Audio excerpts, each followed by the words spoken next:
Joining us is Congressman Randy Forbes, member of the Judiciary Committee that has passed 4 immigration measures. He also serves on the House Armed Services Committee. Congressman, good to see you. Your boss, as I just reported, the chairman of the Judiciary Committee, Congressman Bob Goodlatte, saying by acting lawlessly and assuming legislative power, the president is driving full speed toward a constitutional crisis, threatening to unravel the nation's system of checks and balances. Are we there? Well, Lou, I could only sum this up in 2 words: staggering arrogance. Because you look at the president, and the president's talking about Congress not acting. Well, it's his Democratic Senate that sat on 387 bills over the last few years and have done nothing. We don't even have the Republican Senate sworn in yet, and the president is trying to take this action.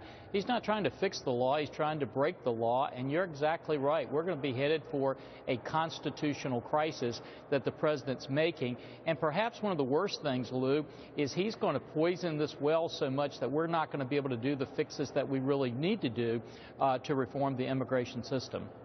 You know, the immigration system will be the subject of my commentary here tonight. I hear this over and over. It's been repeated to the point that I think it has become, in fact, the big lie, perpetrated, by the way, by Presidents Bush and Obama, because they find it a convenient device. Have found it to be that, and the reality is quite different. We have an immigration system. If the laws are enforced and our border is secured, we don't have a problem in the world. Do you agree, Congressman? Well, Lou, it's exactly what you said. It's not that you don't have the laws on the books. When the president says that the system is broke, it's broke because he won't enforce the law. If he enforced the law, the system would not be broken. Now, I would say this, Lou, there are some things that we need to do to tweak that system. The House has been doing that with a series of incremental bills where we let everybody come to the table, we make the changes that are needed.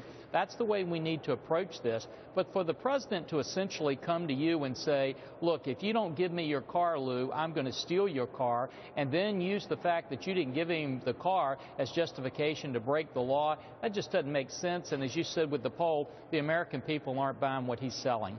Well, I wish the president and the federal government would settle on just one of my cars. We could come to a deal pretty quickly. That'd be a lot cheaper for all of us. The reality is, as you say, four bills reported out of the committee, passed by the committee, foundation, which I in every way, the approach that your committee has taken.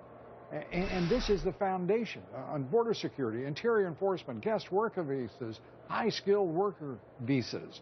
This is the foundation of immigration reform, in my opinion. Yet the president won't even take up those issues with you. He insists on the G8 Senate bill. He is now issuing an executive fiat. You mentioned a constitutional crisis. I've heard some people talking, the appropriations chairman talking about rescission.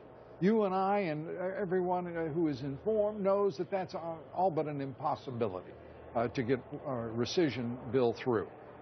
Others have talked about not funding. There is no, as far as I can see, realistic way to stop the consequences, to halt the impact of his executive fiat. Prove me wrong. Tell me, please. Well, Lou, I wish you were completely wrong. You're not. Anytime we have someone breaks the law, it hurts the system. When the president breaks the law, it puts the system in crisis, and that's what the president's doing. There are some things that we will be doing to try to mitigate what the president is doing, but there's no question when he puts us into this constitutional spiral, this isn't a challenge between the president and the Republicans. This is a challenge between the president and the Constitution of the United States. That's what makes it so difficult.